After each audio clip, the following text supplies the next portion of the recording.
Alors, bon, alors, hop, hop, hop, j'ajoute. Ah, ben voilà, j'avais eu une petite frayeur.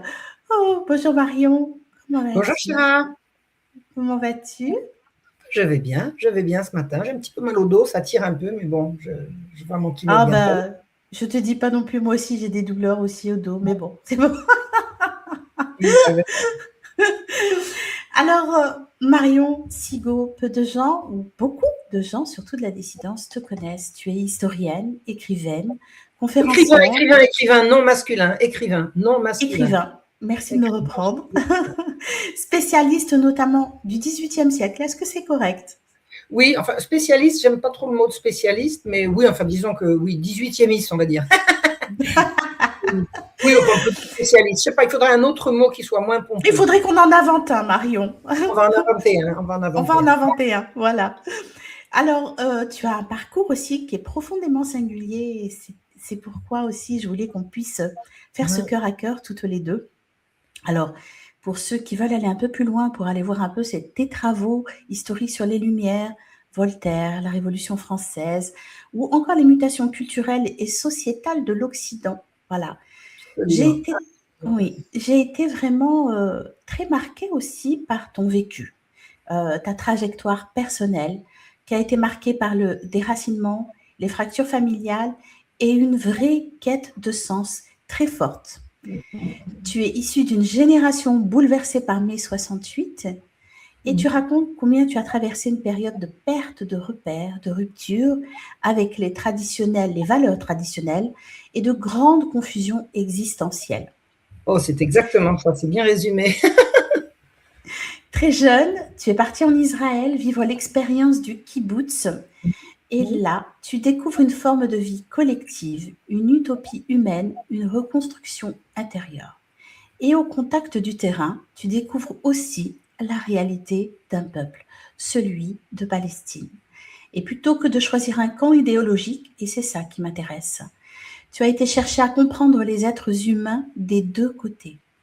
Tu as écrit plusieurs ouvrages autour d'Israël et de Palestine, voilà, les cœurs du monde, les deux cœurs du monde, du kibbutz à l'intifada, voilà, et d'autres. Vraiment, je vous invite à les voir parce que ta proposition est si large et si vraie. Ça me touche beaucoup. Tu as aussi collaboré avec des médecins, des chrétiens, juifs, musulmans, palestiniens, dans des projets humanitaires et Collaborer, hein. sociétaux. Je suis allée les rencontrer pour témoigner, en fait. On va en parler. Je n'avais pas, moi, de collaboration autre que celle de leur donner, leur tendre le micro et les faire parler. Ouais, c'est magnifique. J'ai été beaucoup touchée quand tu en avais parlé. On va aborder ce sujet. Et donc, tu es devenue une figure dissidente, intellectuelle, quelquefois controversée, parce que tu as eu des collaborations avec des personnalités qui ont été contestées. Et puis bon, la nature humaine étant ce qu'elle est, on met tout le monde dans un même sac, et puis on jette l'eau et le bébé avec le bain. Le Voilà. bébé avec, et le bébé avec. Et j'aime cette capacité aussi que tu as de regarder l'humain au-delà des camps, au-delà des dogmes, au-delà des récits officiels. Et vraiment, Marion, merci de me faire l'honneur de faire ce cœur à cœur avec moi. Mais c'est avec plaisir, cher Sherazade. Alors, on va étayer notre échange par quelques petits jeux qui paraissent anodins, mais qui en même temps vont permettre de balayer pas mal de sujets et de donner aussi des éléments sur qui tu es vraiment. Et alors, par contre, si tu as envie d'approfondir certains de sujets que tu vas pouvoir répondre sur ces questions-là, tu n'hésites pas, on le fera D'accord. au cours de l'émission. D'accord? Ok. Alors, il y a un jeu que j'appelle le oui-non express. Donc, je te pose Ah, des affirmations. Tu réponds instinctivement par oui ou non. D'accord? uniquement oui ou non. Il n'y a pas de peut-être ni de. Voilà. Tu es libre, mais s'il y a des peut-être, on peut les développer après. Mais tu es D'accord. libre. Voilà. Alors, première question. Tu crois encore à l'être humain? Oui, bien sûr. Mai 68 a détruit quelque chose de fondamental. Oui, oui, Tu t'es déjà senti perdu intérieurement? oui, oui, oui. Le kibbutz t'a sauvé à une époque de ta vie? J'ai pas entendu la fin de la question. Le kibbutz? Le kibbutz t'a sauvé à une époque de ta vie? Oui, m'a sauvé ma santé mentale, sans doute. Oui, oui, oui. Tu as déjà eu le sentiment de ne plus avoir de racines? Oui, oui. Tu crois que les peuples peuvent coexister? Oui, bien sûr. Dans le Tu te respect. sens proche? Tu te sens proche de la cause palestinienne? Oui, oui, Tu refuses de diaboliser les Israéliens? oui. Tu as perdu des amitiés à cause de tes prises de position? Oui. Tu t'es déjà senti rejeté du monde intellectuel? Oh, et comment? Ah oui. Tu peux te le dire. Là, tu as le droit de développer. Alors là, mais plus souvent qu'à mon tour, hein, c'est clair. Moi, j'ai des livres qui ont été pilonnés avant d'être ouverts par la critique, donc c'est clair. Tu crois qu'on peut être ostracisé pour avoir fréquenté certaines personnes? Bien sûr, oui, bien sûr. Oui, Tu préfères l'expérience du terrain au discours idéologique? oui. Tu crois que beaucoup parlent sans avoir vu? Oui, Tu adores tes oui, c'est tellement du cœur. Tu as plus appris de la vie que de l'université? les deux, les deux, les deux. J'ai beaucoup appris à l'université, beaucoup, beaucoup.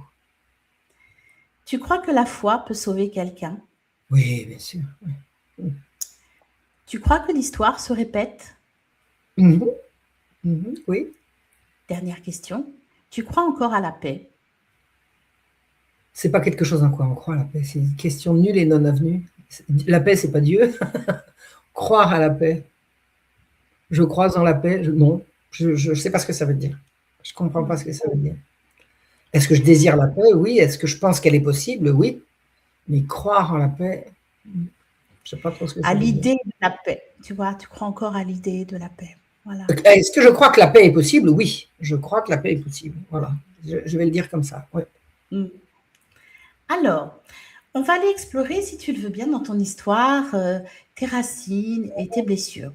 Et quand tu regardes la jeune femme que tu étais à 20 ans, qu'est-ce que tu vois? Qu'est-ce que tu pourrais lui dire à cette jeune femme? Ce que j'étais à 20 ans, c'était une interminable souffrance. C'est-à-dire que j'étais très très belle fille, j'avais des succès assurés partout et j'étais incapable de n'en rien faire, en tout cas certainement pas de coller quelque chose d'essentiel comme l'amour par-dessus. J'ai été persuadée, très très jeune, que l'amour n'était pas fait pour moi, que jamais personne ne voudrait de moi pour de bon. J'ai vécu, alors c'est pas venu tout seul, hein, ça m'a été ancré dans le cerveau par mon environnement familial. Et je pense que j'ai vécu ma jeunesse avec cette souffrance que le bonheur, c'est pas fait pour moi. Quoi qu'il arrive, quoi que je fasse. Et c'est terrible. C'est terrible. Ça veut dire vivre 24 heures sur 24 avec une anxiété permanente. Une anxiété. Parce que n'être pas aimé, c'est la pire des souffrances. Et j'ai eu, plus souvent qu'à mon tour, la conviction qu'un tas de gens m'aimaient, mais pas que je pouvais en faire quelque chose de positif pour moi. J'ai rencontré beaucoup d'hommes qui m'ont aimé, certainement, mais je n'ai jamais été capable de construire un bonheur avec ça. Jamais, jamais, jamais. Donc je savais que c'était dans ma tête, que c'était très, très profond. Je ne savais pas d'où ça venait. Je savais que c'était très, très profond. Et je me sentais quelque chose comme maudite. J'avais l'impression qu'il y avait, comme si une mauvaise fée s'était penchée sur mon berceau pour me dire, toi, le bonheur, c'est pas pour toi. Ça a été terrible. Et j'avais la conviction de n'être pas aimable. Donc, il fallait toujours que je fasse pour qu'on m'aime. Je ne pouvais pas concevoir qu'on puisse m'aimer pour rien, pour ce que j'étais. Il fallait toujours que je fasse, c'est-à-dire que je serais aimée pour ce que je ferais. Alors, j'en ai fait des tonnes, ça n'a jamais marché. Enfin, si, ça a parfois marché, mais ça ne correspondait pas à ce que je voulais profondément. Et en fait, j'étais coupée de moi-même. J'étais coupée de moi-même. Ça s'appelle être névrosé. Alors, on peut dire que si on est véritablement coupé de soi-même, on est autiste ou psychotique. Je n'ai jamais été autiste ni psychotique. J'ai toujours conservé le contact avec la réalité. Hein. Mais j'ai toujours vécu dans un état de névrose permanente, d'anxiété permanente, et j'ai passé mon existence à essayer de trouver des solutions à ce mal de vivre. Et quand j'ai débarqué en Israël pour la première fois de ma vie, j'ai découvert des gens qui se montraient proches de moi et qui me voulaient du bien, au sens d'aimer quelqu'un. Et c'est la première fois que je le sentais à ce point-là, que je n'avais pas besoin de faire pour être aimé, qu'ils m'aimaient pour ce que j'étais. Ça a été une résurrection. Ça a été extraordinaire. Ça ne m'a pas apporté le bonheur, mais ça m'a certainement remise à l'endroit en termes de santé mentale. J'aurais pu virer complètement dingue. Si j'avais continué, j'avais commencé, je serais devenue complètement dingue. Et je ne suis pas devenue complètement dingue. Je suis devenue quelqu'un à la fois de posé. Alors j'ai un tempérament, mais ça, on ne se le change pas. Mais je veux dire, je suis capable de refuser de prendre une décision trop vite, par exemple, de repousser. J'ai appris vraiment beaucoup de sagesse, et je l'applique beaucoup. J'ai une maxime que j'aime bien. Quand le désespoir me prend, je me roule en boule et j'attends patiemment que la crise me passe. Et quand elle est passée, c'est-à-dire je ne me laisse jamais abattre. Jamais. J'ai quelqu'un de très très malveillant qui est venu me chercher des poux il y a quelque temps. Je lui ai dit, écoute bien toi, ceux qui m'ont le plus détesté, ceux qui m'ont le plus voulu de mal, ils sont tous au cimetière. Et moi je suis encore là. Exact. J'ai de résilience assez. J'ai rencontré un jour un psy qui m'a dit que j'avais effectivement, il m'a défini comme ça, vous avez une capacité de résilience hors du commun. J'en tombe toujours sur mes pieds. Alors au prix de grandes souffrances, mais pas que, au prix de grandes joies aussi, accompagné de grandes joies. Et les premières grandes joies que j'ai éprouvées à être moi-même, c'est effectivement en arrivant au kibbutz. J'ai trouvé des gens qui m'aimaient pour ce que j'étais. Et je peux résumer la tyrannie que je vivais chez moi, c'est-à-dire chez mes parents, parce que à l'âge de 20 ans, si j'étais encore sous leur dépendance, mais j'étais partie vivre en province, mais j'étais encore sous la dépendance de mes parents. Je n'étais jamais comme il faut. Jamais. Quoi que je fasse ou ne fasse pas, j'aurais dû faire mieux, j'aurais dû faire quelque chose. C'est effrayant, c'était obsessionnel. Je vivais dans un état de stress et de malheur permanent. Voilà. Donc j'étais à la fois belle-fille, donc attirant beaucoup le regard des hommes et des femmes aussi. Hein. J'avais une personnalité qui attirait beaucoup de gens, et je me faisais toujours avoir. Toujours. J'étais toujours celle qui donne le plus, celle qu'on va pouvoir tromper, celle qu'on va pouvoir trahir. Oh là là, j'ai eu une jeunesse pas drôle. Vraiment pas drôle. Mon arrivée au kibbutz, ça a été tellement génial. C'était tellement chouette. Qu'est-ce que tu as ressenti la première fois où tu es arrivée dans ce kibbutz? J'ai fait oh, qu'est-ce que c'est beau! Oh. Et puis, quand j'ai commencé à rencontrer des gens, à me lier avec les uns et avec les autres, chaque jour apportait une raison supplémentaire de les aimer. Par exemple, je vais te donner un truc. J'avais demandé au début, je voulais travailler au jardin, parce que j'imaginais, moi je voulais apprendre à jardiner, donc je me dis, ça sera l'occasion. Et j'ai cru que jardiner, c'était faire pousser des légumes, enfin, pas du tout, c'était travailler à l'embellissement du kibbutz. C'était alors la pelouse, c'était un gars qui passait avec un petit tracteur, mais il y avait des herbages, couper des fleurs, enfin, il y avait tout un truc, c'était en fait embellir le kibbutz. Je n'en revenais pas. J'étais tombée dans une société où on pouvait travailler à plein temps, puis on était 3 ou 4 à travailler au jardin, à embellir l'environnement. Et j'ai fait connaissance avec une fille merveilleuse qui est devenue mon amie pour la vie, qui s'appelle toujours, j'espère, Gabi, parce que je n'ai plus de nouvelles depuis un temps, mais je peux en prendre. Gabi, elle était esthéticienne, c'est-à-dire qu'il y avait une équipe de plusieurs personnes qui embellissaient le kibbutz, et il y avait une femme dont le travail était d'embellir les femmes. Alors les hommes aussi, s'ils voulaient, mais en l'occurrence, ils venaient pas. Et elle faisait des produits de beauté, elle faisait des crèmes, je n'en revenais pas, c'est-à-dire que je sortais d'un milieu, alors quand j'étais en France, au moment où je suis venue, j'étais dans un milieu complètement gauchiste, où tout ce qui était bien ou agréable devait être justifié par la nécessité de faire avancer la révolution et autres imbécilités du genre. Alors que là, je me suis trouvée dans un environnement où on faisait du beau parce que c'est beau, où on faisait du bien parce que c'est bien. Et ça, je ne savais pas que ça existait. Je ne l'ai pas mis en pratique, ni dans ma famille, ni dans le milieu gauchiste dans lequel j'évoluais. Donc, j'ai vu des enfants absolument merveilleux. J'ai vu comment les enfants étaient élevés au kibbutz. C'était absolument extraordinaire. Les enfants étaient élevés dans des maisons d'enfants toute la journée. Ils couchaient dans les maisons d'enfants, dans leur maison, toute la nuit. Alors, les parents n'avaient pas le droit de commencer. Les parents, ils étaient là tout le temps. Les parents qui étaient déchargés de toutes les tâches ménagères avaient au moins 3 ou 4 heures par jour à consacrer à leurs enfants. Par jour à consacrer à leurs enfants, laver, habiller, éduquer, c'était 3 ou 4 heures par jour de loisirs. Le matin, par exemple, il y avait le goûter de 10 heures. Donc, on prenait son petit déjeuner à 8 heures. Alors, on prenait son premier café à 6 heures parce qu'on se levait à 6 heures. On prenait son premier café à 6 heures. À 8 heures, on allait prendre le petit déjeuner. Et à 10 heures, il y avait le break. Enfin, le break, on ne disait pas le break, on disait le goûter de 10 heures. Et bien, au goûter de 10 heures, les parents allaient voir les enfants dans les maisons d'enfants. Donc, vous voyez vos enfants, le matin, ce n'est pas vous qui l'élevez, encore que personne ne vous en... Voilà. À 10 heures, vous allez leur faire un bisou et partager le goûter avec eux. Et à midi, avant d'aller manger à la salle à manger, on retourne voir les enfants. Et les bisous et les câlins, et on joue avec. Ensuite, on retourne travailler et on travaille jusqu'à 16 heures.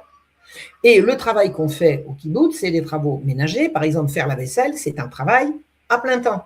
Donc, c'est un travail rotatif. Une fois que vous avez fait vos 3 mois de vaisselle, vous passez le flambeau à quelqu'un d'autre qui va les faire, vous allez aller travailler ailleurs. Ce que je veux dire, c'est que la ménagère n'a pas besoin de faire la vaisselle. Elle n'a pas besoin de faire la lessive. Il y a un service qui s'en occupe. Elle n'a pas besoin de s'occuper de ses enfants, de les habiller, de les laver. Il y a des auxiliaires qui s'en occupent, enfin, ce qu'on appelait métapélètes, qui s'en occupent. Donc, quand les parents ont terminé de travailler à 16 heures, qu'est-ce qu'ils font? Ils vont chercher les enfants et ils les ont jusqu'à 19 heures. Oh, c'est magnifique. 19 heures. C'est-à-dire 1 heure dans la journée, 3 heures le soir. Ensuite, ils les raccompagnent aux maisons d'enfants. Dans les maisons d'enfants, là, bisous, là, les dents, allez mon chéri, hop, les enfants retournent dans leur maison d'enfants. Et il y a des micros dans toutes les maisons d'enfants qui sont centralisés là où se fait la garde. Donc, une fois que les lumières sont éteintes, il y a une centralisation qui peut savoir, tiens, s'il y a un gosse qui pleure, on peut savoir où c'est. Donc, immédiatement, la personne qui regarde, elle va voir ce qui se passe. Si c'est pas grave, si le gosse faisait un cauchemar, un petit câlin, un bisou, toc, on lui remet la couverture. S'il faut appeler la maman, ben on va la chercher. On va la chercher. Les enfants ne sont pas arrachés à leur mère. Je n'ai jamais vu les parents s'occuper de leurs enfants autant qu'au kibbutz. Autant, c'est absolument incroyable. C'est absolument incroyable les imbécilités qu'on pouvait raconter là-dessus. Les parents n'ont pas le droit de... Tu as été sur place, pardon de te couper, mais au moins tu as été sur place et tu as pu voir, et en même temps dans ton récit, de ce que je perçois, c'est comme si tu arrivais sur cette terre-là et que cet embellissement, comme cette organisation qui était proposée, te permettait intérieurement de t'ordonner, de te donner du bon, de te donner finalement cet amour et de préparer ce réceptacle intérieur à recevoir de l'amour que tu avais au quotidien par toutes ces personnes. C'est ce que je traduis au travers de tout ce que, c'est tout à fait ça. Tu dis. Voilà. Et que en fait, tu participais aujourd'hui non seulement à un projet collectif du vivre ensemble, mais en même temps, tu ordonnais ton intériorité. Tu le restructurais et tu te donnais cet amour que tu n'avais jamais par ailleurs reçu de tes proches. Voilà. Et des étrangers. Il y a une chose qu'il faut comprendre et qui est très très profonde à comprendre. Comment j'ai pu me prendre de passion pour le kibbutz comme je l'ai fait, un peu pour ces gens, parce que c'est pas enfin bon, pour ces gens de mon kibbutz, c'est que quand je prenais une décision, quand je donnais un avis dans ma famille, mon père me disait toujours: à combien de personnes as-tu demandé leur avis? C'est-à-dire que pour mon père, les autres, qui étaient quand même à peu près 3,5 milliards à l'époque, étaient toujours plus importants que moi. Ça a toujours été une donnée, c'est-à-dire que moi, je n'existais pas. Mon avis ne comptait pas, il fallait demander aux autres, d'accord? Et les autres, c'est un océan, voilà. Bon. Donc, je n'ai jamais, avant de venir au kibbutz, je n'ai jamais eu le sentiment que je pouvais décider pour moi-même parce que j'en avais le droit, parce que c'était mon destin, parce que c'était moi. Et j'ai rencontré en Israël quelqu'un qui m'a dit, c'était un ami très très cher, il s'appelait Yankele. Il m'a dit, on dit chez les Juifs, c'est dans la tradition religieuse, c'est dans les maximes des pères, que si je ne suis pas pour moi, qui le sera? Exact. Ça m'a suffoqué. J'ai fait Ouais, très juste, très juste. oh. Il y a même quelqu'un, je crois que c'est Maxime Le Forestier qui a dû faire une chanson là-dessus. Je crois qu'il a fait une chanson là-dessus. En hébreu, ça se dit Im eineni mili. Si je ne suis pas pour moi, qui est pour moi? C'est-à-dire que si je ne m'occupe pas de mes affaires, de mes sentiments, de ma destinée, de mon destin, de ce que j'ai à faire, de ce que je ressens, de ce que je veux, qui va le faire à ma place? Mais personne, personne. Et alors, j'en ai vécu, j'en ai éprouvé un profond rejet de la religion catholique dans laquelle j'avais été élevée, parce que j'avais l'impression, ça ne s'est pas confirmé par la suite, parce que j'ai approfondi, que systématiquement, tout ce que mon père me reprochait toujours de vouloir pour moi-même, c'était un arrière-plan catholique, alors à ne pas exclure hein, les jansénistes qui ont, je crois, imprégné une partie des gens. Le jansénisme a quand même beaucoup prêché, toujours beaucoup la mortification. Ouais. Si ça te fait du bien, c'est mal, si ça te fait du mal, c'est bien. Or, ce que j'ai appris là-bas, c'est l'inverse. C'est toi de toi. Qu'est-ce que tu ressens là? Qu'est-ce que tu as envie de dire? Qu'est-ce que tu as envie de faire? Pourquoi ne le fais-tu pas? Qu'est-ce qui t'interdit? Et j'avais toujours une espèce d'interdit fondamental qui était que je n'avais pas le droit d'exister. Et ce que m'a apporté mon voyage, mon séjour au kibbutz, et j'ai conservé cette conviction au très fond de moi-même, c'est que j'ai le droit de vivre pour moi et de m'accomplir. Et m'accomplir, c'est ce que j'ai commencé à... Alors j'ai commencé avec eux, et m'accomplir, ça a consisté, à partir d'un certain temps, à également m'opposer à eux là où je n'étais pas d'accord. Et j'ai très bien appris la leçon.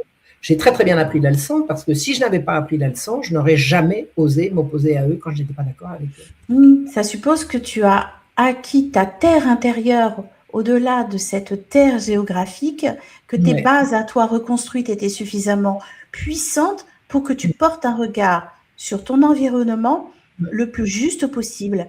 Et c'est là où j'en viens, voilà, et c'est là où j'en viens à cette découverte de la Palestine que tu as eue. Absolument. Et à quel moment ton regard à toi a changé? Alors, j'avais d'abord un certain nombre d'a priori concernant les Arabes, un a priori qui ne m'est pas venu de ma propre famille, parce qu'on n'était pas comme ça, mais d'un certain nombre de gens que je fréquentais à l'époque, et du fait que 1973, c'était pas très longtemps après la fin de la guerre d'Algérie, il y avait encore un certain nombre de tensions enfin dans la société française concernant les Arabes, ils nous ont foutus dehors, enfin bon, ça ne me touchait pas directement, mais ça imprégnait quand même un peu le langage environnant. Donc j'avais des Arabes une vision négative. Les premiers Arabes que j'ai rencontrés, j'ai dit, bon, ça va pas la tête. Qu'est-ce que tu racontes? Qu'est-ce que tu racontes? Tu sais pas, quoi. Les premiers Arabes que j'ai rencontrés, alors ça a été à l'occasion d'une incursion dans ce qu'on appelle les territoires occupés. Donc les territoires occupés, c'est la partie d'Israël qui a été occupée à partir de 1967, à partir de la guerre des 6 jours.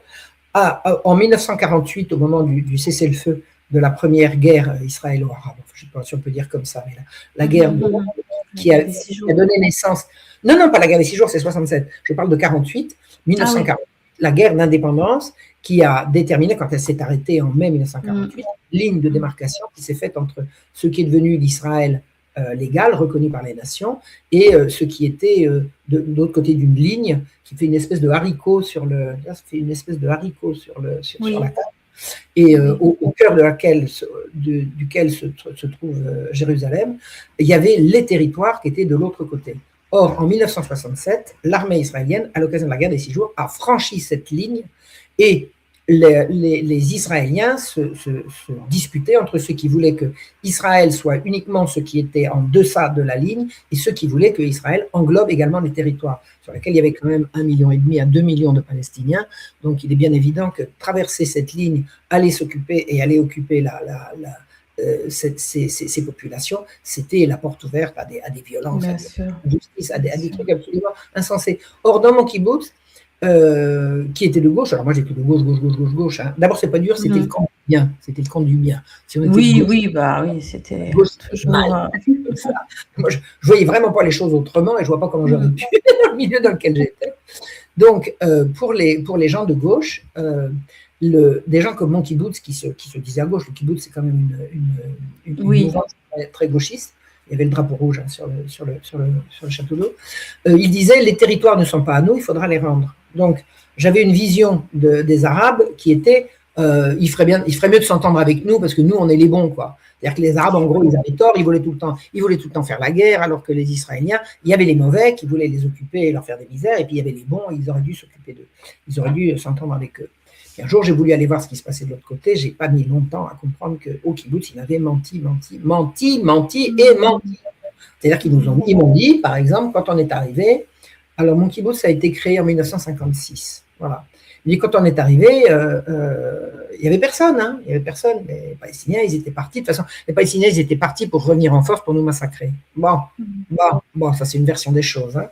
Et puis un jour, j'ai découvert que 2 ans avant l'installation de mon kibbutz, il y avait un village là, à cet endroit-là, à 1 kilomètre dans les collines, il y avait un village, et que ce village a été évacué, martyrisé, bombardé, évacué au milieu de la nuit. Des exactions atroces ont été commises sur des retardataires. Et ces gens ils sont partis à toute vitesse au milieu de la nuit en emportant ce qu'ils pouvaient porter, en pensant quelques jours après. Et ces gens ont été chassés de chez eux par la violence. Et surtout, ce que j'ai appris, et c'est ça qui m'a mise en colère contre les mensonges par omission que m'avait opposé mon kibbutz, c'est que leurs maisons ont été dynamitées et passées au bulldozer. Et ça, si ce n'est pas de l'épuration ethnique, c'est quoi? Qu'on fasse fuir des gens, que des gens s'enfuient pour raison de guerre, on comprend. Mon grand-père, ma grand-mère, ma mère, mes tantes, ils sont partis en 1940.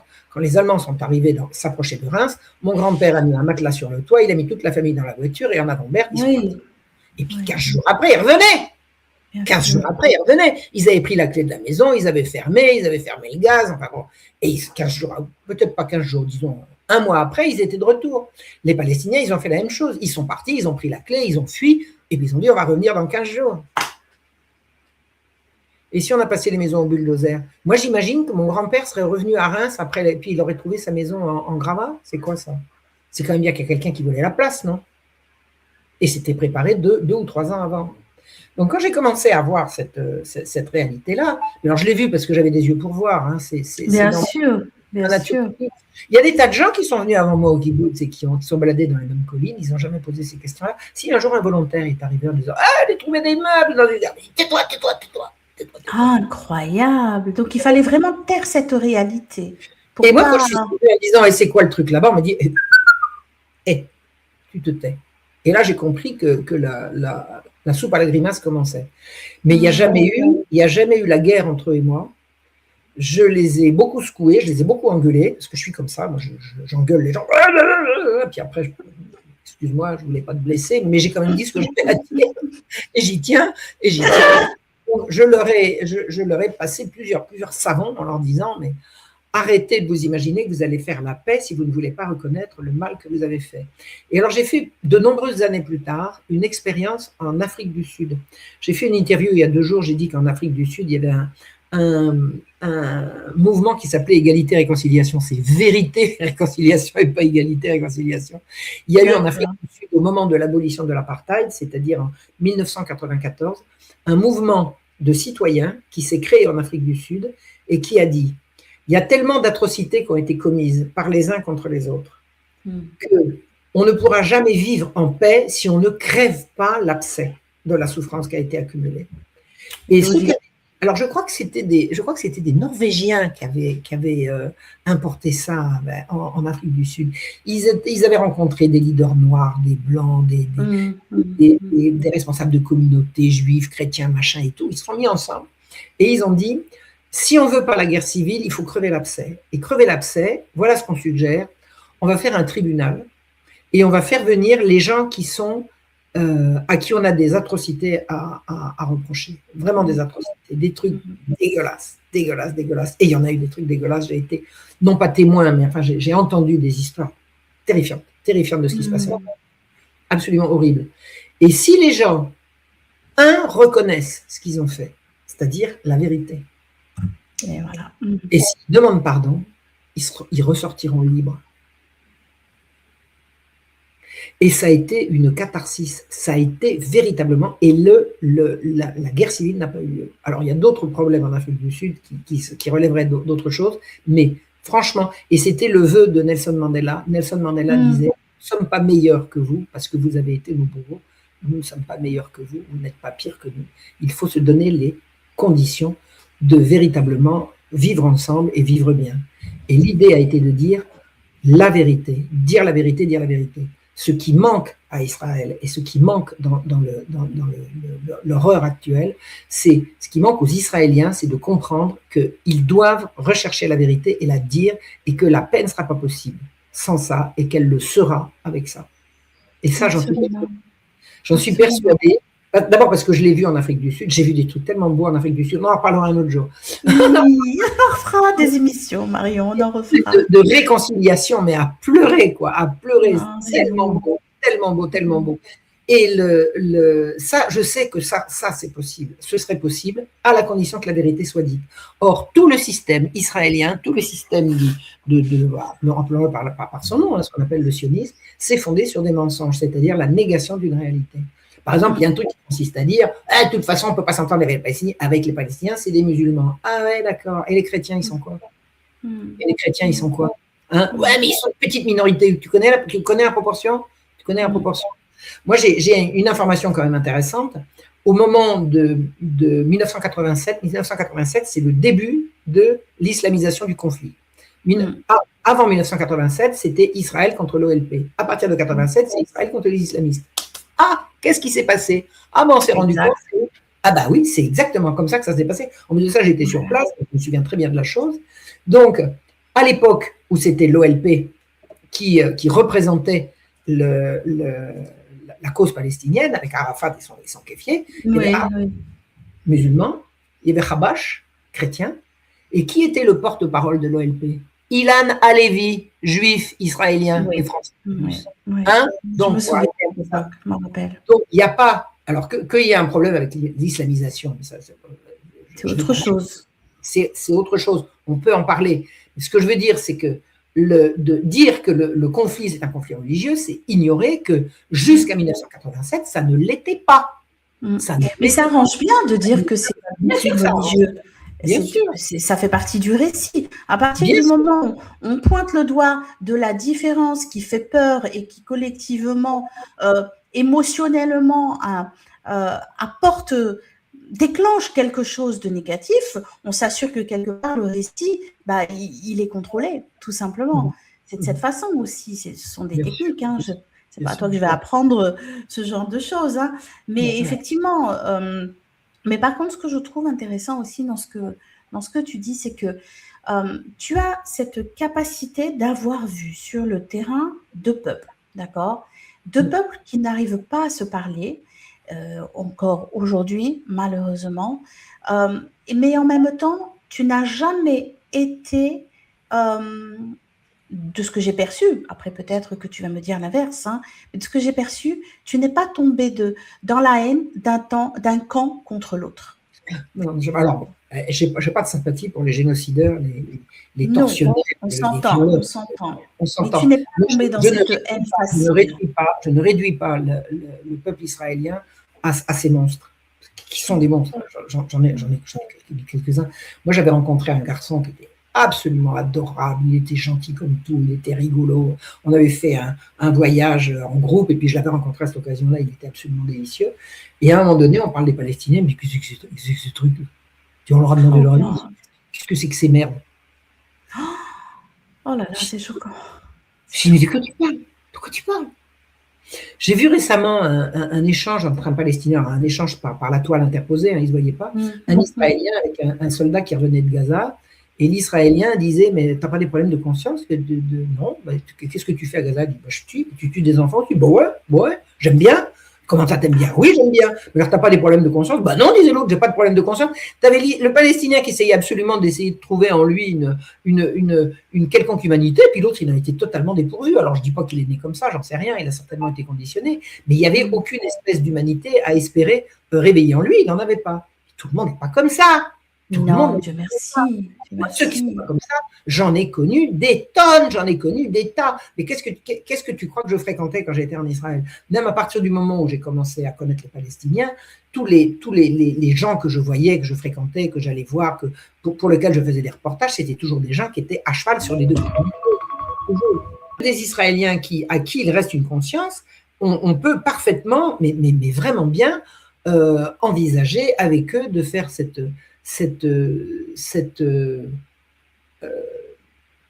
thérapie collective de trouver la vérité, la dire, la reconnaître et commencer à vivre ensemble.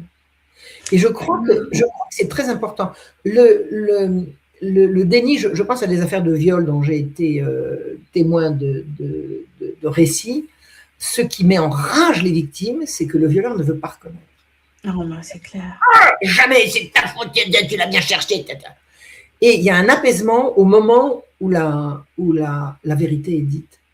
C'était d'ailleurs le but, alors c'est très barbare, hein, je ne défends pas la torture, mon Dieu, mais c'était le but dans l'ancien temps, c'était le but de la torture qu'on faisait subir aux condamnés à mort, on leur faisait subir la torture avant leur exécution. Alors elle était dans le jugement d'exécution, hein. On ne torturait pas les gens pour savoir s'ils étaient coupables ou non, c'est une fois qu'ils étaient reconnus coupables, on les torturait pour avoir deux choses, un, leurs complices, et deux, leurs aveux. Pourquoi leurs aveux? Parce que sans les aveux, il n'y avait pas d'apaisement. Exact. Sans les aveux, il n'y avait pas d'apaisement. Et sans les aveux, c'était, dans une société très croyante, l'enfer direct. Donc, on disait, si on pousse les gens à avouer, ils finiront par s'apaiser. Et c'est ce que j'ai compris de toutes les procédures où j'ai dit qu'on torturait sous l'Ancien Régime les condamnés à mort pour avoir leurs aveux. Mais condamnés à mort, pas pour les condamner à mort, contrairement à ce que l'affreux Voltaire laissera croire. Je ne sais pas s'il est encore coupable, je ne sais pas encore s'il est coupable et je le torture. Non, on ne torturait les gens. On était sûr qu'ils étaient coupables. C'est ça. On n'en avait pas eu les aveux. On voulait les aveux. Je pense que quand on dit faute avouée est à moitié pardonnée, c'est plus qu'à moitié. Je pense que ça peut être aux trois quarts et au-delà. Je pense que reconnaître le mal, c'est un processus de guérison pour de guérison, d'apaisement et de paix sociale. Et je pense que c'est ça, enfin, c'est le message que j'ai envie d'envoyer à ceux de mes amis israéliens qui peuvent encore, coucou, s'il y en a qui c'est ce que je leur espère, c'est ce que je leur souhaite. Pour eux. J'ai reçu, alors je disais ça il y a 2 jours à l'occasion d'une émission sur GPTV, j'ai appris il y a quelque temps, c'était entre le 7 octobre et maintenant, que quantité de psychiatres israéliens quittaient Israël parce qu'ils ne pouvaient plus supporter de soigner les fous qui revenaient des atrocités commises à Gaza. C'est-à-dire que les atrocités commises étaient telles que ceux qui les avaient faites, non pas parce qu'ils étaient des inhumains, mais parce qu'ils étaient pris dans la dynamique du groupe. Une groupe, c'est un groupe, c'est ça. Hein. Tout le monde y va. Hein. C'est l'idée que dans un groupe, il y a quelqu'un qui va systématiquement de l'autre côté, c'est pas comme ça que ça se passe. Non. Donc, il y a beaucoup de gens, beaucoup de soldats, enfin je sais pas, je connais pas la proportion et je la saurais pas, mais il y a certainement quantité de soldats qui ont participé à des atrocités parce que pris dans la dynamique de groupe et à rentrer chez eux, ils ne dorment plus, ils ne peuvent plus manger. Et j'ai entendu parler de violence conjugale, ça j'en entendais déjà parler à l'époque de la première intifada. Il y avait j'ai rencontré des femmes qui luttaient pour faire en sorte que les hommes qui revenaient de réprimer l'intifada arrêtent de battre leurs femmes et leurs enfants. Pour se défouler parce qu'ils n'en pouvaient plus. Mais c'est ça le truc. Si tu ressens un truc en toi et que tu ne peux pas l'exprimer, tu ne peux pas l'exprimer. Il va sortir, tu ne peux pas l'exprimer, il va sortir. Hein. Ça sortira, tu ne peux pas l'exprimer ici, tu l'exprimeras là. Donc, j'avais vu cette information, je ne sais pas si je l'avais trouvée sur le journal Haaretz, qui est quand même une très très bonne source d'information. Si vous trouvez Haaretz, ça veut dire ce pays. Il y a des versions françaises, c'est une excellente source d'information sur ce qui se passe en Israël. C'est bon à savoir. J'ai vu que des psychiatres, des thérapeutes israéliens disaient je peux plus, je m'en vais. C'est-à-dire qu'au moment où on a le plus besoin d'eux, ils rendent leur tablier, ils disent on peut pas, c'est au-delà de nos forces. C'est incroyable quand même. Ça veut dire, c'est sur ce terreau de gens qui ont une conscience que je pense que la paix pourra se construire. J'avais vu il y a quelque temps, c'est du temps que j'étais à Égalité et Réconciliation, j'avais vu un reportage, ça m'a mis les larmes aux yeux. C'était une soldate à qui on visionnait un film où on montrait des exactions commises dans les territoires. Et à un moment donné, elle se rend compte que la personne qu'on est en train de maltraiter, là, c'est pas un sale arabe, c'était un grand-père avec son petit-fils. Et elle se met à pleurer, et elle dit, c'est pas possible ce qu'on leur a fait. Je dis, mais ça y est, elle est sauvée, elle est sauvée. Elle a réussi à Elle a réussi à l'exprimer parce qu'elle n'a aucune instance. Il n'y a pas d'instance en Israël officielle pour que cette souffrance intérieure s'exprime. Mais pourquoi on n'en inventerait pas? Pourquoi on n'en inventerait pas? Moi, je suis persuadée que c'est faisable. Je suis persuadée que c'est faisable parce que je l'ai vécu, j'ai raconté souvent que à de multiples occasions, j'ai fait changer de discours violemment anti-arabe à des gens à qui je disais, attends, arrête, pas avec moi, s'il te plaît, arrête ton chat, arrête de me sortir ton truc, là c'est ce qui s'est dit à la télé. Toi, tu penses quoi? Toi, par exemple, à la place de cet arabe-là, t'aurais fait quoi, toi? Et plus d'une fois, il y a des gens qui m'ont dit, mais t'as raison, mais où est-ce qu'on va le dire? Donc, je pense en fait, pardon de te couper, mais en fait, je pense que la clé dans cette problématique, mais pas que dans cette problématique, c'est notre cœur, c'est l'humanité, c'est notre cœur. À partir du moment où on est touché dans notre cœur pour quelque chose, on peut s'identifier à la souffrance de l'autre et en fait, on la ressent en soi. Et quand on la ressent en soi, on n'a pas envie de la ressentir à l'autre.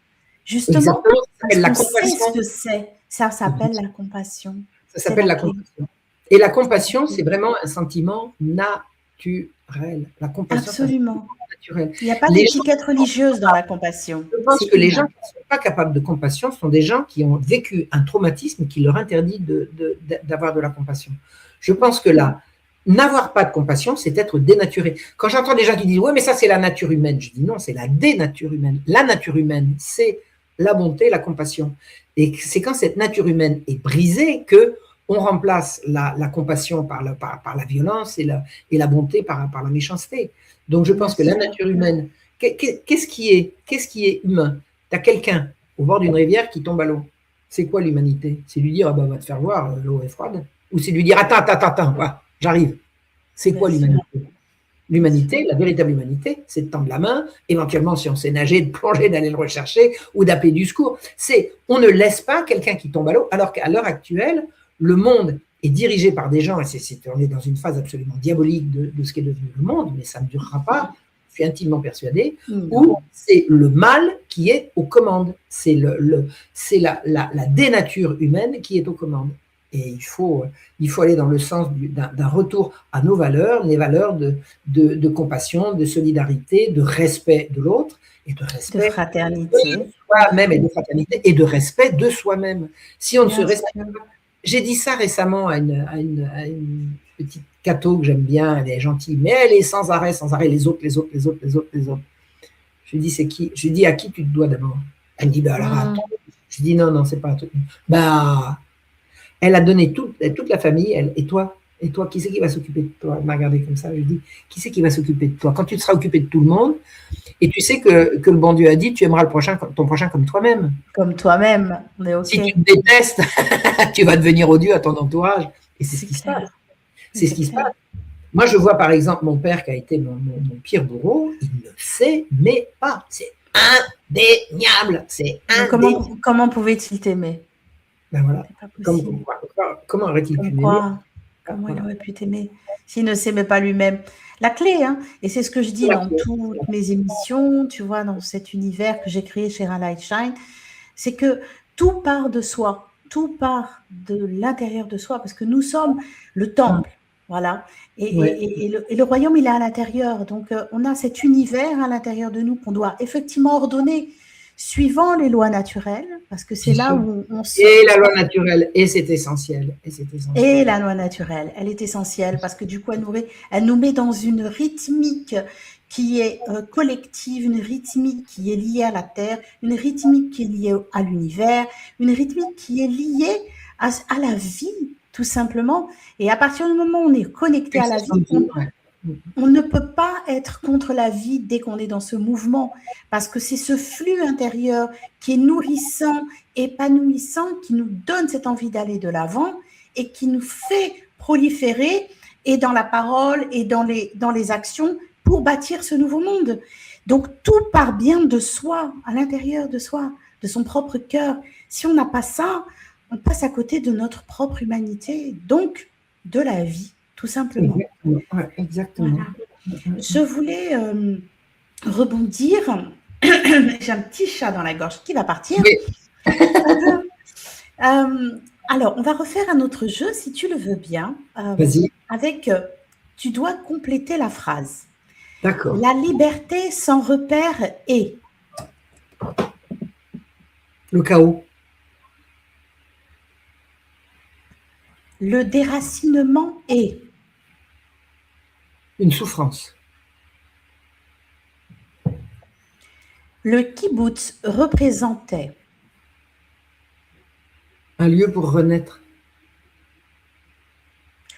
La Palestine pour moi est.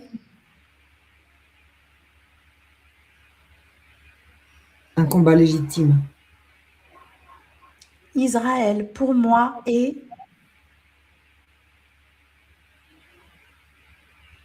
Condamné à disparaître. La mémoire collective est.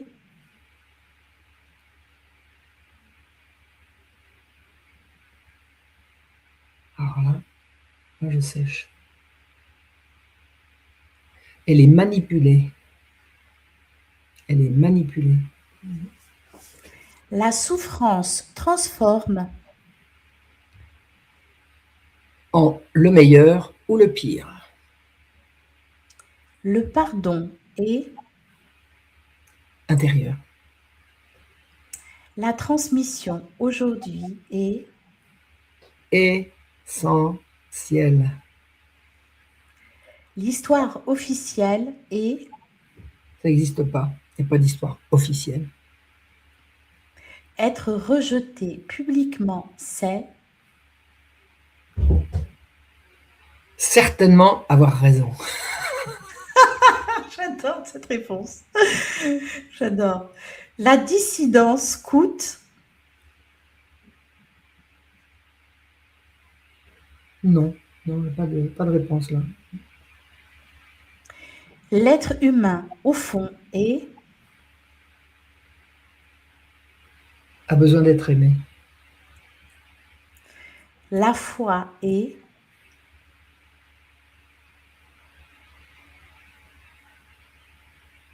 La voie vers l'éternité. Mon plus grand combat intérieur a été.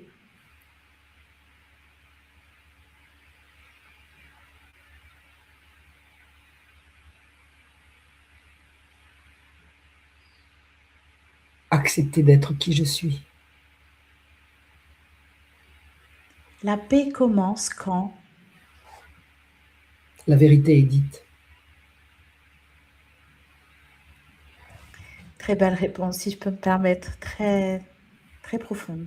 Je le sentais, tu sais, dans chaque mot que tu disais, cette profondeur qui allait chercher une part de ton histoire dans ta mémoire et tu connectais à celle que tu es vraiment. Et ouais, c'est très, très touchant.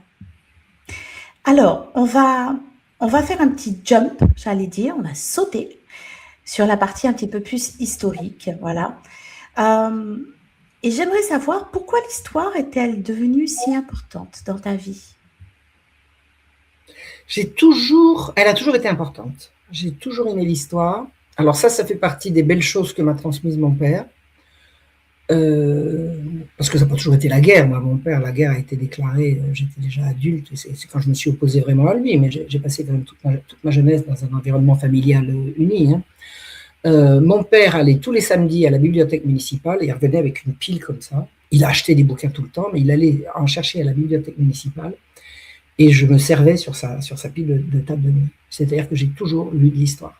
J'ai toujours lu de l'histoire. Et les discussions avec mon père, c'était des discussions historiques. Et moi, j'ai vu que ci, et moi, j'ai vu que ça, et toi, t'as pas compris que ci, que là. Il disait à ma mère, elle a des réflexions intelligentes, elle comprend des trucs. Donc, j'ai toujours adoré l'histoire. J'ai toujours adoré l'histoire. Il y avait Historia, il y avait tout ça. Et j'ai hérité de tout ça. Hein. La mort de mon père, ça m'a guéri. Oh, une collection. Oh, j'ai des bouquins. Faudrait pousser les murs chez moi. Donc, j'ai toujours aimé l'histoire. Mais pourquoi est-ce que je me suis dirigée vers l'histoire? C'est que quand j'ai découvert la dangerosité des réalités que j'ai découvertes autour de chez moi, c'est-à-dire la réalité d'une horreur qui s'appelle la pédocriminalité, je me suis dit, j'ai besoin de pour ne pas abandonner le combat et pour ne pas y laisser ma peau, parce qu'on peut très très vite se faire prendre une balle perdue ou glisser sur une flaque d'huile, je vais combattre ce phénomène par l'histoire, par le passé. C'est-à-dire que j'ai eu l'intuition, parce que je lisais toujours beaucoup, Oui, il y avait des précédents historiques à des affaires de mœurs, et je me suis dit, je vais aller chercher comment c'était dans l'histoire pour comprendre comment c'est aujourd'hui. C'est-à-dire que ma première démarche, c'était pas de le faire connaître, c'était de comprendre moi, de comprendre. Et je me suis dit, je vais rechercher en histoire comment c'était avant, et j'ai décroché la timbale. Mon intuition a été la bonne, et une fois que j'ai compris que mon intuition était la bonne, je me suis lancé, j'ai repris mes études, et j'ai décidé que ce serait mon combat. Donc, mon combat, c'est pas de dire machin chouette, là, je suis sûr qu'il couche avec des gosses, truc bidule, là. Non, c'est de dire voilà comment ça se passe, voilà comment ça fonctionne, et bonne pioche, parce que à partir du moment où j'ai commencé à chercher et à trouver ce que j'ai trouvé en histoire, je suis maintenant à même de comprendre ce que c'est que la pieuvre qui enserre le monde, le dossier Epstein, qui n'est qu'un des aspects. Il y a autre chose qu'Epstein, on en reparlera un autre jour si tu veux. Moi, j'ai découvert. On fera une émission spéciale si tu veux bien. Le dossier Franklin, c'est infiniment plus énorme que le dossier Epstein. Hein. Le dossier Epstein, c'est un des aspects de l'affaire Franklin. On en reparlera un autre jour. Donc, en faisant ce choix de faire l'histoire, à la fois j'ai compris, alors après tout a dégringolé. Hein. Moi, j'étais très très républicaine, mais j'ai compris que la République, elle était menteuse, massacreuse, génocidaire et tout. Enfin, il n'y avait pas plus républicain que moi. Et maintenant, j'ai dit oh, la République, c'est la gueuse. Hein. La République, c'est la gueuse. J'en veux pas aux gens d'être républicains. Les gens qui sont républicains, en général, c'est parce qu'ils ne savent pas. Et avant de savoir, on ne sait pas. Donc, l'ignorance n'est pas un vice. C'est persévérer diabolicum, hein, errare humanum est, l'erreur est humaine, on se trompe parce qu'on est humain et on est humain en se trompant, mais persévérer diabolicum, ne pas vouloir persévérer dans l'erreur quand on a compris que c'était une erreur, c'est ça qui est diabolique. C'est ça qui est diabolique, absolument, voilà. Je suis d'accord avec toi. Ça n'est pas l'ignorance, c'est pas l'ignorance. Moi, je regarde les gens qui me cherchent des pouces sur les forums de discussion, ceux qui m'annoncent des contre-vérités. Je ne suis jamais fâché qu'on m'annonce une contre-vérité, je rectifie en citant mes sources, mais c'est quand ils persistent à vouloir absolument. Là, ça c'est diabolique. Ça c'est diabolique. Les gens qui ne veulent pas reconnaître qu'ils se trompent, ne pas reconnaître qu'on se trompe, c'est d'une mauvaise foi ainsi, on se trompe tout le temps. Moi j'ai passé ma vie à me tromper. J'ai passé ma vie à me tromper. Ça fait partie de l'expérience humaine, c'est de cette façon que tu crées le terreau de ta propre transformation. Sinon, c'est dans la certitude et c'est l'ego qui prend le relais. C'est pas l'être en soi. Exactement. Enfin, je ne sais pas ce que c'est que l'ego, parce que l'ego, tu as des problèmes d'ego. J'ai aucun problème d'ego, moi. Ego, ça veut dire moi, ça veut dire je. Ego, en latin, ça veut dire je. J'ai pas de problème avec je. Aucun. Non, mais c'est des problèmes d'orgueil. Non, mais voilà, des problèmes d'orgueil. Est-ce que si quelqu'un m'attaque méchamment et que je me défends, est-ce que j'ai des problèmes d'ego? Non. Bon, alors pourquoi c'est légitime? Pourquoi c'est légitime? En fait, pour toi, en fait, de ce que je perçois, après, on peut parler là-dessus, mais c'est que ton ego a été extrêmement maltraité dans l'estime de ce que tu es depuis que tu étais jeune. Arrivé à ce kibbutz, tu t'es reconstruit. Donc, tu as collé ton être à tes actions, à ton ego. Donc, en fait, tu n'arrives pas à le dissocier de ce fait. Donc, quand tu entends le terme d'ego, pour toi, ça ne peut pas avoir le même sens que pour la majorité des gens, puisqu'ils sont toujours dans cette dissociation intérieure, tu vois. Oui, mais chère Anna, ce que je veux te dire, c'est que souvent, quand je m'en prends à des gens absolument odieux qui m'ont attaqué odieusement, on me dit « Arrête avec tes problèmes d'ego. » Je n'ai pas non, mais on s'en fiche. Enfin, ça, on s'en fiche, mais soyons clairs. Moi, j'en ai parlé avec plusieurs amis de la dissidence, des gens qui m'ont dit « Attends, tu as raison. Si quelqu'un t'attaque méchamment, violemment et ment à ton sujet, défends-moi. » Tu te défends. Et si la meilleure défense, c'est l'attaque, moi, je n'hésiterai pas à attaquer s'il y a besoin, et pas parce que j'ai des problèmes d'ego. Moi, on me dit, dans la dissidence, il faut tous s'entendre. Non, la dissidence, elle est infiltrée. Allons. L'ennemi aurait fait tout sauf à venir envoyer des poissons pilotes au milieu de la dissidence pour les compromettre. C'est évident. Non, ça, c'est une évidence. Non, que tu te défendes, pour moi, c'est être intègre avec soi. Se défendre est Voilà, intègre. Voilà, c'est de exactement. l'intégrité. Ça n'est pas attaquer l'autre, c'est de l'intégrité. À partir du moment Oui, où oui, quelqu'un débarque dans ton périmètre intérieur et violente ce périmètre intérieur injustement, il est normal, c'est ton territoire, il est oui. normal, c'est ça aussi sa Et souveraineté. y compris C'est pas publiquement, ton y terrain. compris Et publiquement. publiquement Quelqu'un qui me aussi. diffame publiquement, je suis désolé, je Je te rectifie. rejoins, je te Voilà, rejoins, je je te rectifie. rejoins. Là, Absolument, mais tu as raison. il y a notamment une ou deux personnes absolument odieuses qui ont raconté des saloperies sur moi. Je suis désolé, ça n'est pas vrai. Il y a une espèce d'hurluberlu, là, récemment, il m'avait demandé de lui envoyer mes diplômes parce qu'il voulait, pas mes diplômes, mes travaux, mon Ah DEA, oui. ma maîtrise, parce qu'il voulait faire un nuage de mots et tout, il voulait faire une analyse. Donc, je dis quoi, je dis, je ne vous connais pas, moi, qu'est-ce que c'est que ce truc? Il dit oui, mais machine, truc muche, elle a accepté elle. Ben, je dis, voyez avec elle, moi, ça ne m'intéresse pas et tout. Donc, il m'a dit, ah bon, puisque c'est comme ça, je vais être obligé de. Et puis, il a été. Alors, il voulait également que je lui envoie le PDF de, mon, de mes bouquins. Je lui ai dit, non, mais puis quoi encore? Et en fait, qu'est-ce qu'il voulait, ce gars-là? Il voulait démontrer que certaines personnes n'avaient pas plagié mon premier livre, mon premier livre sur le sujet qui s'appelait, enfin, pas le premier livre sur le sujet, le livre que j'avais écrit chez Tigès qui s'appelait Les droits sexuels. Donc, il est arrivé à démontrer, il était triomphant, regardez, je vous démontre, que telle personne n'a pas plagié les droits sexuels. J'ai dit, mais vous m'auriez demandé directement, je vous aurais dit non, j'ai jamais prétendu à ça. Je n'ai jamais prétendu que qui que ce soit avait plagié mon livre sur les droits sexuels. Vous m'auriez demandé, je vous aurais répondu tout de suite. C'est-à-dire que ce mec est un vicieux. Oui, une mauvaise intention dès le départ. La mauvaise intention. Visiblement, il y a des gens derrière, c'est toujours les mêmes, je vois à peu près qui. Et aller faire des trucs comme ça. Et alors, je me dis, mais alors, dans la dissidence, je dis, mais attends, ces gens-là sont dans la dissidence avec moi? Je suis désolé, on n'est pas du même bord. On n'est pas du même bord. C'est ni des manières, ni des façons de faire. Il faut de A à Z. Et alors, il y a des gens qui ont commencé à me dire, mais est-ce que c'est vrai que tu as dit? Je dis, je n'ai jamais prétendu que quiconque avait plagié ce livre. Jamais. Jamais. Oh. Alors, j'ai dit autre chose ailleurs, il y a d'autres occasions. Non, mais on prend un petit truc. Il cherche, hein, tu le sais autant que moi, même mieux que moi, qu'on est dans un temps de révélation et que casser des élans, parce que par ton discours, tu montres que c'est possible. Par ton discours, tu montres que, en fait, malgré toute l'expérience que tu as pu vivre, tu restes sur une ligne droite, directrice, qui est toujours de prendre en compte deux camps, deux manières de voir, et tu dénonces, tu n'as pas peur.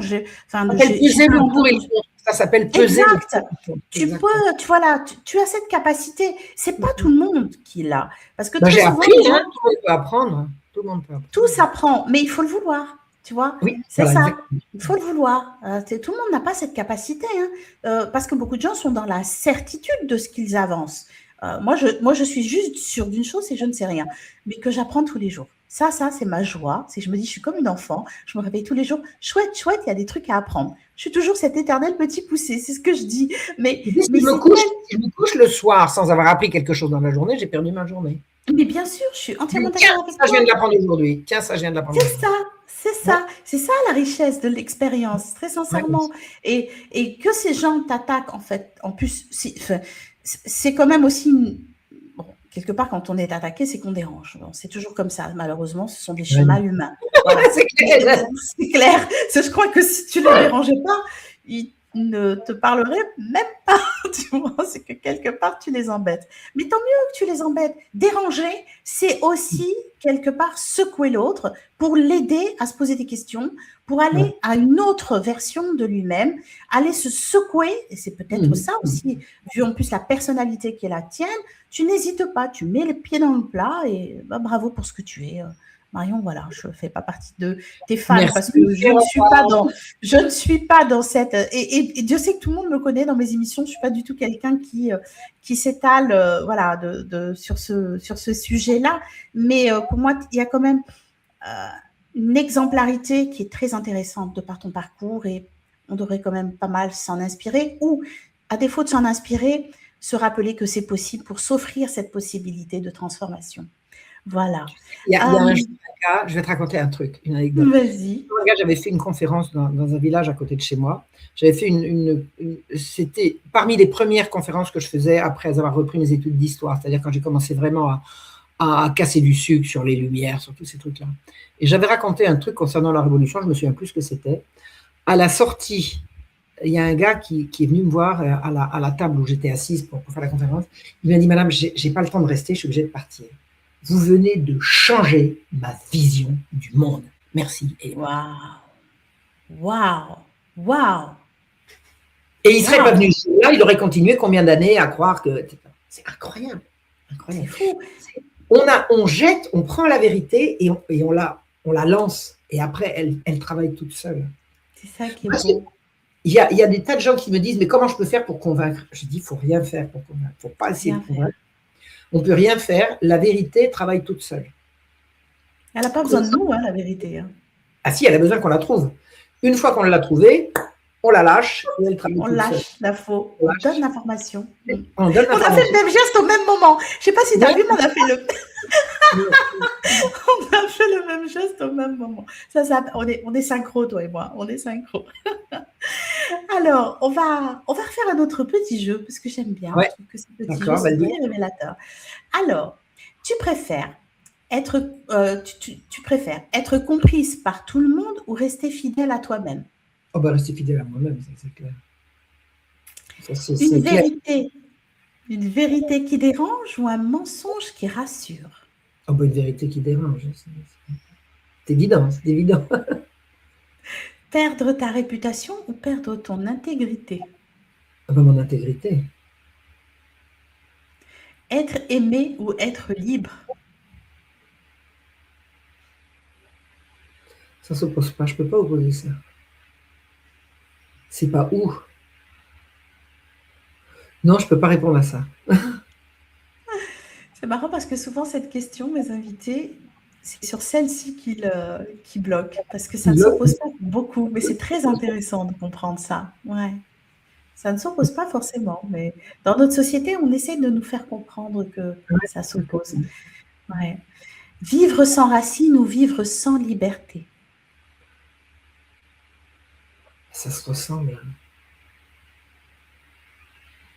Qu'est-ce que je préfère, c'est ça? Tu préfères? Vivre sans liberté, c'est l'horreur. Vivre sans racines, c'est l'horreur. Non, je ne peux pas choisir. Mais tu sais que quand je te pose des questions, je les connais déjà, tes réponses. Ça ne m'étonne pas, ça ne m'étonne pas. J'attends juste que tu le dises. Je les connais. Une paix fragile ou une guerre honnête? Oh, une guerre honnête. Une paix fragile, c'est pas une paix. Une guerre honnête peut crever un abcès. Ouais. Une société stable ou une société sans limite? Oh, stable. Sans limite, c'est l'enfer. Le confort ou la vérité? Oh, ben, la vérité. Alors, on va basculer sur un sujet, sur l'aspect spirituel. Voilà. Avec ce retour que l'on pressent de plus en plus et qui est plutôt, à mon sens, une belle chose. Et tu viens d'un univers qui est marqué par les ruptures de mai 68. Est-ce que tu peux me dire un petit peu comment la spiritualité est-elle revenue dans ta vie? Tu en as évoqué un petit bout, mais est-ce qu'on peut aller un petit peu plus loin ensemble? Je crois que c'est jamais totalement parti. C'est-à-dire que quand j'ai rejeté la religion de mes pères, la religion catholique, c'était par le discours gauchiste dont je parlais tout à l'heure, qui était quand même quelque chose d'assez extérieur à moi. Je pense que j'ai toujours conservé foncièrement les valeurs que j'ai apprises du christianisme. Mais je n'osais pas dire que c'était les valeurs chrétiennes. J'ai toujours été... je suis toujours restée croyante, même quand je ne pratiquais plus du tout. Je gueulais contre l'église, machin. Alors j'ai ressorti tous les poncifs, et l'Inquisition, et les bûchers de sorcières, et toutes les conneries là, que je démonte maintenant, pif, paf. Si un jour tu veux qu'on parle des procès en sorcellerie, on va rigoler. On va faire une émission, un cœur ouvert. On va rigoler 2 minutes. On va rigoler 2 minutes. Il y a vraiment des trucs. Alors c'est un sujet sur lequel je me suis penchée quand même à différentes reprises. Et là encore, même cette semaine, tu vois, j'ai encore lu un nouveau bouquin que je ne lisais pas. Donc là, le rejet de la religion n'a jamais été pour moi le rejet de l'idée de Dieu. Ça, c'est quelque chose que j'ai ressenti. Je pense que l'idée de Dieu m'est venue le plus fortement, le plus sensiblement, avec à la fois mon intelligence et mes émotions. Ça devait être en 1965, quand j'avais vu un reportage, je ne sais plus si c'était Elle ou Paris Match, enfin j'ai pas retrouvé, sur Teilhard de Chardin, dont ça devait être le 10e anniversaire. Oui. Ah oui. Et l'idée développée par Teilhard de Chardin que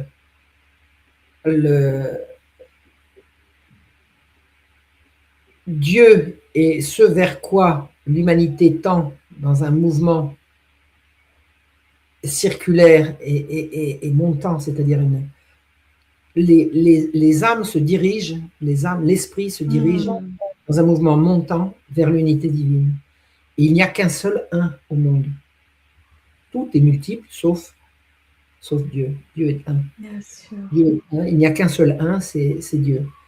Et quand j'ai lu quand j'ai vu cet article qui disait que l'humanité cherche toujours à se rassembler, à se rapprocher, l'humanité avance par la recherche permanente du contact avec l'autre, je suis devenue tellement profondément croyante, tellement que rien n'a pu. Alors, j'ai lu beaucoup de critiques ensuite sur Teilhard de Chardin, des critiques certainement justifiées d'un côté, certainement moins de l'autre. J'ai arrêté de me battre pour essayer d'expliquer Teilhard de Chardin à des gens qui n'y comprenaient rien. Puis moi-même, j'ai laissé tomber. À un moment donné, j'ai lu tout Teilhard, tout. Je faisais à la bibliothèque, j'ai 1, 2, 3, 4, 5, 6, 7, 8, 9, j'ai tout. Et le fait de lire ça m'a dit que brusquement, je n'ai plus du tout eu peur de la mort. Du tout. Donc, tout ça s'était connecté à une expérience intérieure de connexion avec un grand tout qui nous échappe et vers lequel on tend.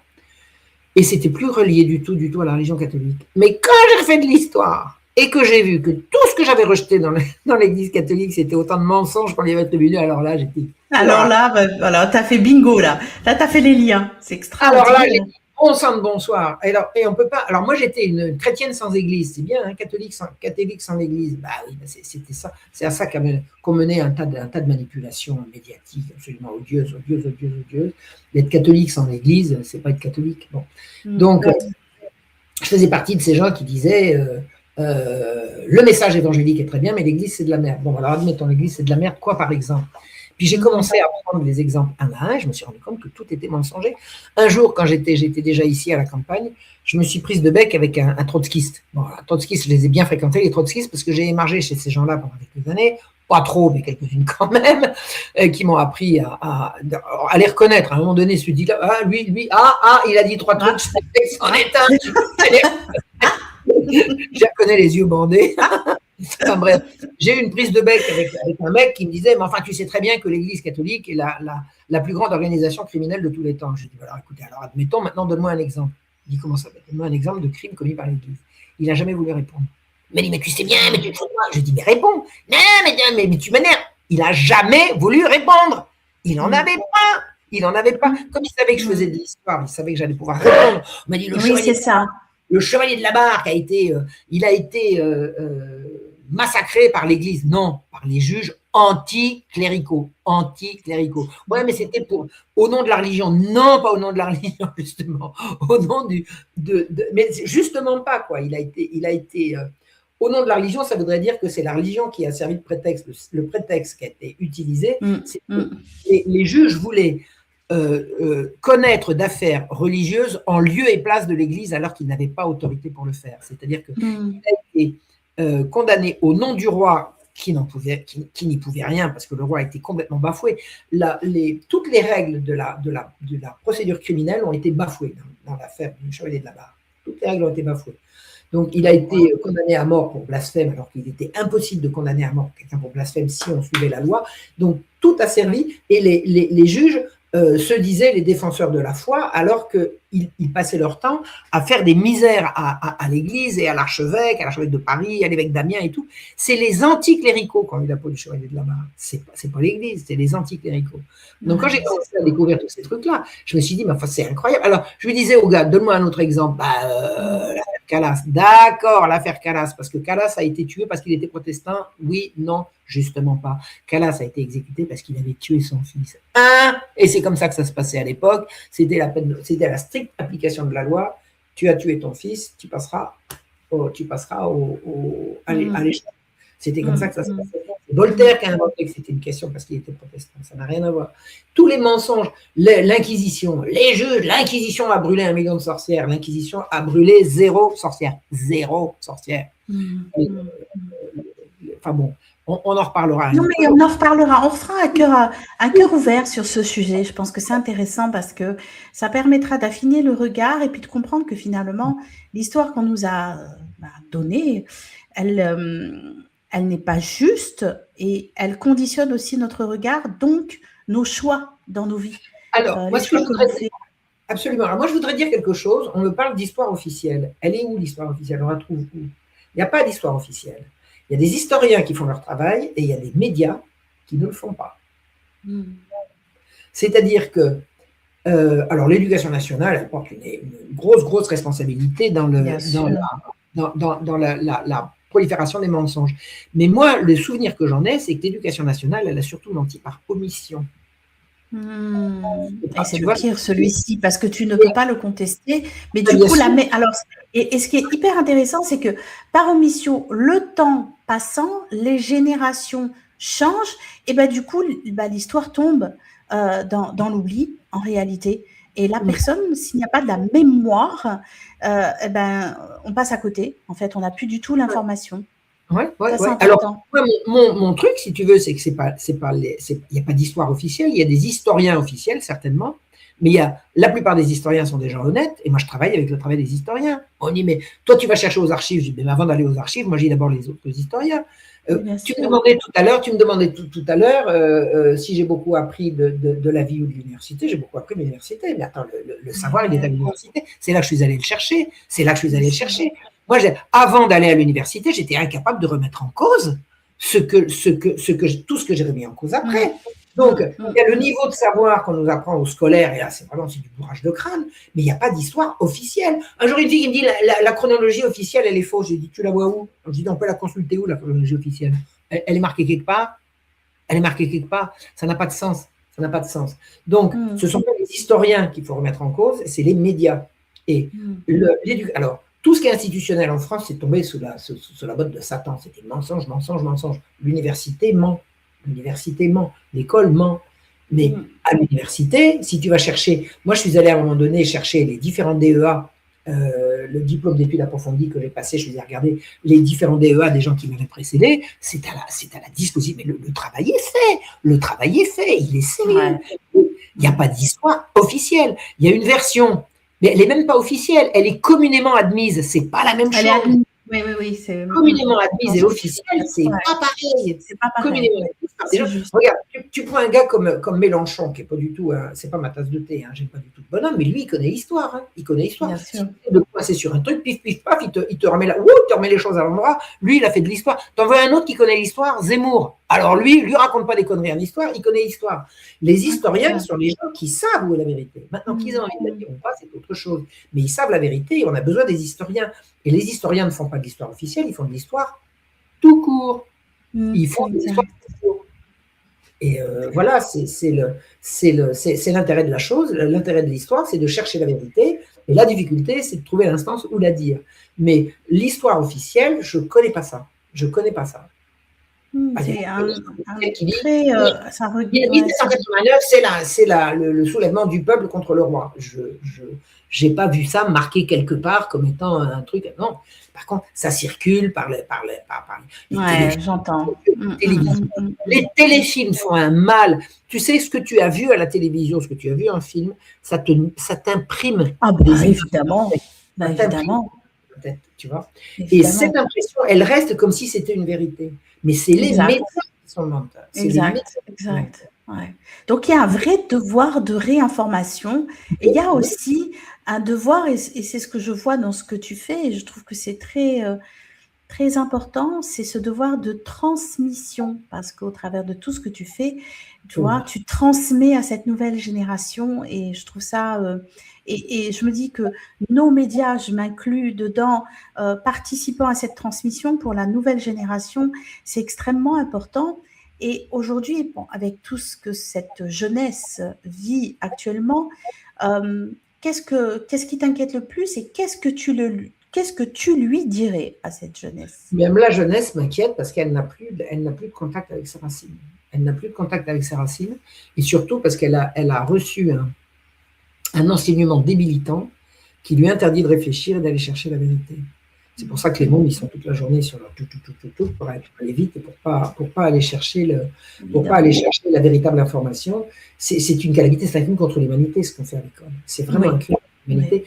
Il y a deux crimes essentiels de l'école. Il y a la sexualisation des enfants dès le plus jeune âge. On en parlera à une autre occasion si tu veux, parce que c'est pas le sujet aujourd'hui. Et il y a aussi l'abrutissement des jeunes qui ne savent plus lire, qui ne savent plus écrire. Des jeunes qui ne savent pas la différence entre ET, EST, AIT, AHAIE. C'est effrayant. C'est effrayant. On ne peut pas. C'est voulu aussi, quelque part, c'est voulu. On mécanise la pensée, on fait en sorte de la robotiser, de la dénaturer pour faire en sorte que tu ne finis pas un produit. Mais tu ne finis par être un produit. Oui. Tu n'es plus un être humain, tu es un produit étiqueté. Et moi, j'ai eu tellement de satisfaction au début quand j'ai commencé à me faire connaître par mes conférences, par mes bouquins et tout. Un jour, il y a un gars, il a dit, vous savez, Madame Sigaud, je suis couvreur. Eh ben, je fais de l'histoire sur le toit des maisons. Je grimpe avec toutes mes tuiles, machin et là.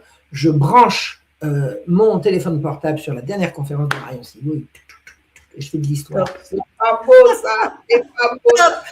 Un rémouleur. Ça s'appelle optimiser son temps. C'est ce que je fais. Un rémouleur par chez moi, tu vois. Je vais au marché, il y a un gars, il aiguise des couteaux. Alors, je me plante devant et puis je lui dis bonjour. Ah, bonjour Madame Sigaud. Je lui dis on se connaît. Il dit moi oui. Le gars, il aiguise des couteaux. Écoute, attendez, en plus de ça, c'est le public que je cherche. C'est le peuple. Magnifique. C'est le peuple. Le peuple, c'est qui? C'est tout le monde. Tu sais, c'est quoi la définition du peuple? La définition du peuple, pour moi, c'est tout le monde, moins ceux qui ne veulent pas en faire partie. Bien. Ah oui, j'avais jamais vu ça comme ça. Hein? Ah, celui-là, il sera au-dessus du peuple. Allez, dégage, on n'a pas besoin de ça. Le peuple, c'est nous, c'est pas toi. Ah, le peuple, c'est tout le monde. Moi, c'est nous. Ah, c'est pas mal. Ah, c'est pas mal. Franchement, j'aime bien. J'adopte. C'est adopté. On va revenir aussi sur ce regard que tu as sur l'humain. Et tu as refusé cette haine malgré toutes les blessures que tu as vécues, malgré ce que tu as pu voir entre des individus qui se haient, tu l'as refusé. Et est-ce que tu penses qu'aujourd'hui l'amour c'est une force historique, on va l'appeler comme ça, voilà, je m'adresse à l'historienne, qui est sous-estimée?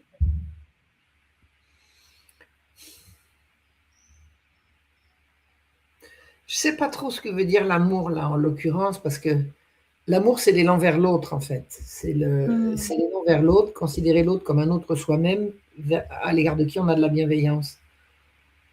Je pense que c'est l'amour qui vaincra. Mais l'amour, il y a un autre mot pour dire l'amour, c'est Dieu. Oui. Moi, dans la religion dans laquelle la religion que je pratique, Dieu est amour et amour est Dieu. Oui. Donc, Amen. Tu sais, il y a une belle chanson de la Commune. Ménageons-le dorénavant, l'amour est plus fort que la haine. C'est une chanson de la Commune de Paris qui était quand même une période extrêmement violente, extrêmement sanglante. L'amour est plus fort que... Ah non, c'est l'amour est plus fort que la guerre. Enfin, ça revient Je pense que l'amour, c'est ce qui fait l'humanité, c'est ce qui fait l'amour, c'est Dieu et Dieu, c'est l'amour. Mais l'amour, c'est l'esprit aussi. L'amour, l'esprit, oui. Est-ce que l'esprit va gagner? Oui, évidemment. C'est évident. Je ne dis pas que je vivrai assez vieille pour le savoir, parce que j'ai déjà un âge pico-canonique, mais je sais que ça viendra. T'es jeune dans l'esprit, t'es très jeune. Ça va me permettre de voir la libération. J'aimerais tellement voir la libération de mon chien. Oui. Elle est en marche, et on travaille tous, comme des toutes petites fourmis, à faire que cette libération. Et écoute, tu auras fait une magnifique conclusion